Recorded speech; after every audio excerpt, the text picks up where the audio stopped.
కాకుండా ఉమ్మడి జిల్లాలో ఎన్నో పనిచేసిన శ్రీమతి గీతారెడ్డి. అందరికీ నమస్కారం. अस्सलाम वालेकुम. कैसे हैं आप सब लोग? బాగున్నారా? ఈరోజు మన మధ్యలో ముఖ్య అతిథిగా మన కాబోయే ప్రధానమంత్రి రాహుల్ గాంధీ గారు మన మధ్యలో వచ్చారు. గట్టిగా చప్పలతో స్వాగతం పలకండి. రాహుల్ గాంధీ గారు ఎవరు? ఆయన చరిత్ర ఏమిటి? మొట్టమొదటి ప్రధానమంత్రి ఈ దేశానికి నెహ్రూ గారి మునిమన్మడు,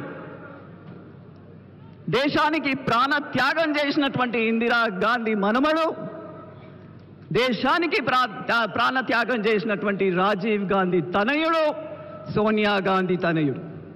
ఇలాంటి బ్యాక్గ్రౌండ్ చరిత్ర ఇంకెవరికైనా ఉందా? ఉన్నదా లేదా? లేదు కదా, ఎవరికీ లేదు.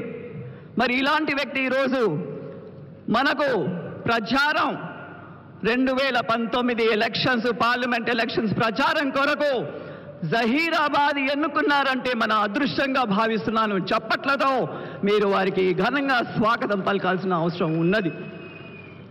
మరి మీరు గుర్తు చేసుకోండి ఒక్కసారి, ఇందిరాగాంధీ గారు 1980లో 1980లో ఇక్కడ నుంచి, ఇది అప్పుడు జహీరాబాద్కు మెదక్ పార్లమెంట్ అనేవారు, ఈ మెదక్ పార్లమెంట్ ఇప్పుడు జహీరాబాద్ నుంచే మనకు ఎంపీగా చేశారా లేదా ఒక్కసారి గుర్తుపెట్టుకొని ఆమె స్మృతికి కూడా మనం స్వాగతం పలుకుదామని చెప్తున్నారు. చాలా సమస్యలు ఉన్నాయి మనకు. చెరుకు రైతుల సమస్య ఉన్నది. రాహుల్ గాంధీ గారిని స్పందించమని నేను కోరుతున్నాను. చెరుకు రైతులకు మనము మంచి ఎంఎస్పీ ఇవ్వాలని చెప్పి వారిని కోరుతా ఉన్నాను. మరి అలాగే NIMS, national investment manufacturing zone తెచ్చిన తర్వాత, ప్రతిష్టాత్మకమైనటువంటి నిమ్స్ తెచ్చిన తర్వాత టీఆర్ఎస్ ప్రభుత్వం దాన్ని పట్టించుకోవటం లేదు. I pray to Rahul Gandhiji to take it forward అని చెప్తా ఉన్నాను. ఆ విధంగానే మన సింగూరు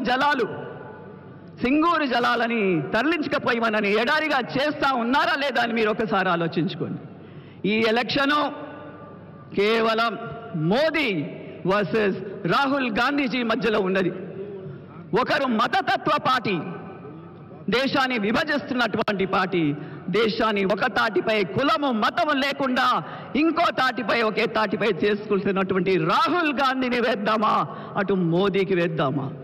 రాహుల్ గాంధీ కదా, చేతులెత్తి చూపించండి. రాహుల్ గాంధీకి మనం ప్రధానమంత్రి చేస్తున్నామంటే, కాంగ్రెస్ని మనం తీసుకొస్తున్నామంటే రాహుల్ గాంధీ గారికి ఓటేయాలా, హస్తం గుర్తుకు ఓటు వేయాలా, మదన్ రావుకి ఓటు వేయాలని చెప్తూ ముగిస్తున్నాను. జై హింద్, జై కాంగ్రెస్.